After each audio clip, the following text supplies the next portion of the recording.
अपराधियों का गिरोह सच्चाई को लोगों के सामने नहीं आने देना चाहता। मैं पहले भी कई बार बोल चुका हूं कि यदि मुसलमान इस्लाम की सच्चाई को जान जाएंगे तो वो इस्लाम को छोड़ देंगे। इस्लाम में जो कुरान मोहम्मद और कुरान की विचारधारा को नकारे उसकी सजा मौत होती है। अस्सलाम वालेकुम, welcome to my show the Noreen show. दोस्तों, जैसे कि आप सभी जानते होंगे कि आजकल कितने ज़्यादा अंधभक्त जो हैं वो लाइमलाइट में आने के मारे बहुत ही ज़्यादा भड़काऊ भाषण देते हुए नज़र आते हैं। पहले तो यतीश नरसिंहानंद सरस्वती हुआ करते थे, उसके बाद वसीम रिजवी हुए, उसके बाद अब खुशबू पांडे आ गई हैं। ये सभी लोग इस्लाम को बदनाम करने की कोशिश करते हैं, मुसलमानों को टारगेट करने की कोशिश करते हैं, हिंदू राष्ट्र बनाने की बात करते हैं। वसीम रिजवी की बहुत सारी वीडियोस भी वायरल हुई थी इन दिनों, जिसमें वो तौबा कर रहे थे और ये बोल रहे थे कि मुझे खुदकुशी करनी है क्योंकि मेरी लाइफ बहुत ही बदतर हो गई है। आपको बता दें कि वसीम रिजवी ने अपना धर्म परिवर्तन 1.5 साल पहले ही कर लिया था। वो बहुत ही ज़्यादा परेशान रहने लगे हैं और उन्होंने वीडियो खुद से बना के वायरल की थी। और दूसरी वीडियो उन्होंने जो अभी रिसेंटली बनाई है उसमें वो कहते नज़र आ रहे हैं कि तुम्हारा अल्लाह मेरा कुछ नहीं बिगाड़ सकता। बहुत ही बुरी बुरी उन्होंने बातें कही हैं अपनी जहरीली ज़बान से। फ़िलहाल इनके जैसे कुछ अंधभक्त जो हैं उन पे आज मैं वीडियो लेकर आई हूँ कि उन पे कैसे हमारे हिंदू भाई ने पलटवार किया है, उनको करारा जवाब दिया है। वीडियो को आखिर तक ज़रूर देखिएगा, वीडियो बहुत ही ज़्यादा दिलचस्प होने वाली है। भेदभाव, जाति पाति, असमानतावादी बातों को कहीं भी स्थान नहीं दिया गया है, एक शब्द मात्र भी आपको नहीं मिलेगा। अब आपको लगेगा कि भाई मैं गेरुआ वस्त्र पहन के और तिलक लगा के आज मुझे क्या हो गया कि मैं इस्लाम और मोहम्मद साहब की बातें करने लगा। क्योंकि मैं असली हिंदू हूं, मेरे से कुछ लोग आज मिल गए और जो मेरे परिचित हैं और मुझे बैठ के समझाने लगे कि तुम पठान देखने चले गए तो तुम जो है मुसलमानों के सपोर्टर हो, तो तुम जो है हिंदू विरोधी हो। जबकि उन गधों को मैं कितना बार बोला हूं कि मैं जो है हिंदू धर्म पे पूर्ण विश्वास करता हूं। जो हिंदू धर्म कहता है सर्वे भवन्तु सुखिनः, सभी लोग सुख में रहे, जिसमें मुसलमान भी आते हैं। मैं उस हिंदू धर्म को मानता हूं जो कहता है वासुदेव कुटुंबकम, पूरी पृथ्वी एक परिवार। मैं उस हिंदू धर्म को मानता हूं। इस परिवार में मुसलमान, क्रिश्चियन, सिख सभी धर्म और सभी जगह के लोग आ गए। लेकिन उन गधों ने मुझे जो है एम्बैरस फील करवाने का प्रयास किया। मैं जवाब के तौर पे मैं इस्लाम धर्म का भी अध्ययन करके बैठा हूं और मैं बता रहा हूं कि इस्लाम धर्म में जात पात, ऊंच नीच, छुआछूत, भेदभाव, असमानता का कोई जगह नहीं। यह जानना है तो आपको जाना पड़ेगा मोहम्मद साहब की जिंदगी।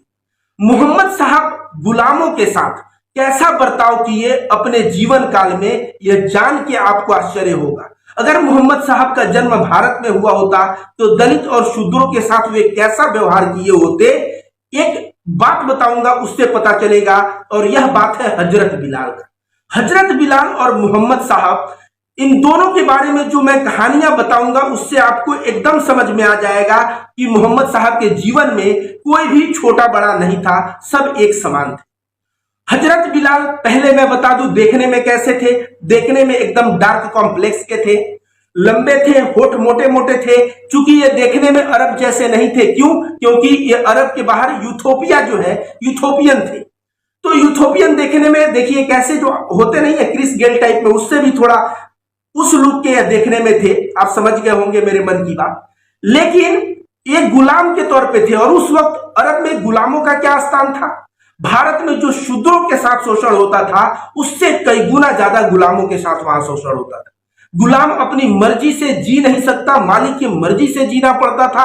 अगर नहीं माना तो फिर उसको कोड़े खाने होते थे। इस तरह जो है जुल्म गुलामों के ऊपर होता था। उनके साथ बैठ के कोई पानी नहीं पीता था, उनको हीन दृष्टि से लोग देखते थे। और हजरत बिलाल भी एक गुलाम हुआ करते थे।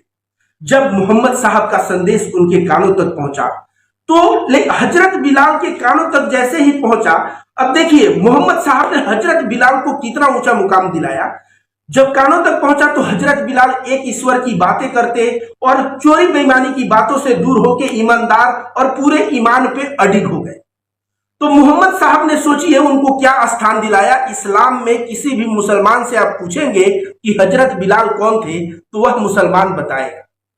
उनका बहुत बड़ा स्थान है इस्लाम धर्म में। आपको बता दूं दोस्तों, वो मैं बयान नहीं कर पाऊंगा, किसी मुसलमान से पूछिएगा तो बताएगा। सबसे पहला मस्जिद जो मदीना में बना उस मस्जिद पे जब चढ़ के बोला गया अजान दो, तो अजान देने के लिए मोहम्मद साहब ने किसको कहा पता है? बिलाल को कहा। और जब हजरत बिलाल जी जाके वहां अजान दिए तो उनकी आवाज में एक जादू था। और केवल मदीने में ही नहीं, जब मक्का जो है खाने काबा जब फतह हुआ तो वहां पे मस्जिद अल हरम में पहला अजान देने वाले कोई और नहीं बल्कि बिलाल जी ही हैं। इतना ही नहीं, बताइए पैसा रुपये के मामले में किस पे विश्वास किया जाता है? जो 100% जिसमें ईमान हो। और मोहम्मद साहब जो है, जो जितने भी दान के पैसे आते उन सबका हिसाब किताब दे दिए थे बिलाल जी के जिम्मे। सोचिए, एक गुलाम जो पूरे जीवन प्रताड़ित हुआ, मार खाया, कोड़े से कोड़े मार खाया, उस गुलाम को मोहम्मद साहब ने कितना ऊपर का स्थान दिलवा दिया कि कैशियर बनवा दिया, जो है अजान बना दिया और इस्लाम धर्म में इतना ऊंचा ओहदा दिया। उनकी शादियां भी हुई, तो आप समझ जाइए इसी से तो मोहम्मद साहब ने उनके अंदर कौन सी ऐसी चीज देखी जिसकी वजह से मोहम्मद साहब उनको इतना इज्जत दिए।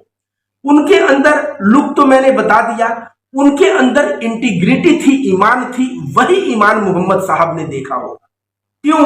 क्योंकि वह जब उनका मालिक उनको मारता है और कहता है, ये जब कहते हैं ईश्वर एक है तो मारता है और कहता है तू मेरे बुत को भगवान कह, ये बहुत मार खाते हैं। अरब के तपती गर्मी में इनको रेगिस्तान जब एकदम बहुत ज्यादा गर्म हो जाता है, उसमें लेटा के कोड़े बरसाए जाते थे। इनके जो सीना है उसके ऊपर चट्टान रख दिया जाता था, मारा जाता था। लेकिन यह बार बार कहते थे ईश्वर एक है, और यह ईमानदारी की बात करते थे। मतलब कहते हैं ना, पूर्ण इंटीग्रिटी का मैं पूरा ईमान का बंदा।